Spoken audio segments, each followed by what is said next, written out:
সিগারেটের সবচেয়ে অপ্রয়োজনীয় অংশ ফিল্টার হলেও অনেক পাখির জন্য এটি মহামূল্যবান বস্তু। প্রায়শই দেখা যায় রাস্তায় পড়ে থাকা সিগারেট ফিল্টার ঠোঁটে তুলে উড়াল দিচ্ছে কবুতর, কাক সহ নানান পাখি। প্রশ্ন হচ্ছে, পাখিও কি তবে ধূমপান করে? আসলে ব্যাপারটা এর চেয়েও বেশি ইন্টারেস্টিং। চলুন এর পেছনে বৈজ্ঞানিক কারণ জেনে নেওয়া যাক। পাখিদের এমন কাণ্ডের পর গবেষকরা যখন লক্ষ্য করলেন কিছু শহুরে পাখি, বিশেষ করে কবুতর আর কাক, আধপোড়া সিগারেটের টুকরো ঠোঁটে করে নিয়ে উড়াল দেয়, তখন তারা ঠিক করলেন এমন অদ্ভুতুড়ে কাণ্ডের রহস্য উদ্ঘাটন করবেন। ব্যাস, তখনই শুরু হয় গবেষণা, আর সেখান থেকে বেরিয়ে আসে চমকে যাওয়ার মতো ঘটনা। এই যে ফেলে দেওয়া আধপোড়া সিগারেট, এর ভেতরেই থাকে নিকোটিন, টার সহ এমন আরও অনেক রাসায়নিক যা মানুষের শরীরের জন্য ক্ষতিকর ঠিকই, কিন্তু পোকামাকড়ের জন্য মারাত্মক ক্ষতিকর। এই ব্যাপারটি পাখিরাও কোনোভাবে অনুধাবন করে ফেলে।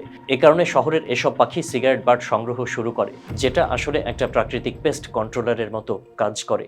ওরা এগুলো পুড়িয়ে এনে বাসার আশেপাশে রাখে, যাতে ছোট ছোট কীটপতঙ্গ, বিশেষ করে উকুন আর পিঁপড়ার উপদ্রব থেকে রক্ষা পায়।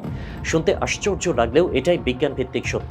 যুক্তরাষ্ট্রের টেক্সাস বিশ্ববিদ্যালয়ের এক গবেষণায় দেখা গেছে যে পাখির বাসায় সিগারেটের ফিল্টার বেশি থাকে, সেখানে উকুন বা পোকামাকড় তুলনামূলক অনেক কম।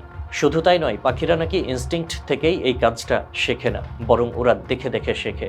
পুরনো অভিজ্ঞ পাখি নতুনদের শেখায় কিভাবে বাসার জন্য উপযোগী উপাদান সংগ্রহ করতে হয়। ঠিক যেমন মানুষ ঘর সাজাতে নির্দিষ্ট জিনিস খোঁজে, তেমনিভাবে পাখিরাও বেছে নেয় এই সিগারেট বাট। আবার এই ঘটনা শুধু শহরের পাখিদের মধ্যেই বেশি দেখা যায়।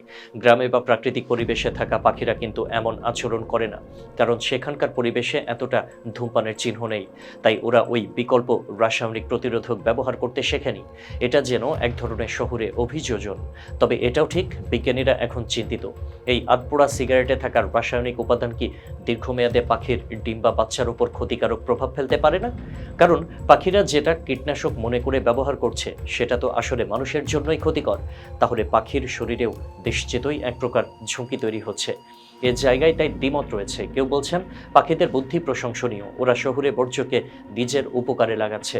আবার কেউ বলছেন মানুষের ফেলে দেওয়া নোংরা জিনিস আবার পাখির বাসায় ঢুকে পড়ছে। এটা ভাববার মতো বিষয়। তবে এতটুকু বিষয়ে সবাই একমত যে এই ছোট্ট কাজটাই দেখিয়ে দেয় প্রকৃতি আসলে কতটা চমৎকারভাবে নিজেকে মানিয়ে নিতে পারে। আমরা যেখানে শুধু সমস্যা দেখি, সেখানে পাখিরা খুঁজে নেয় সমাধান। আর এটাকেই বলে স্মার্ট অ্যাডাপ্টেশন, কিন্তু কোনো কেতাবি কথা নয়।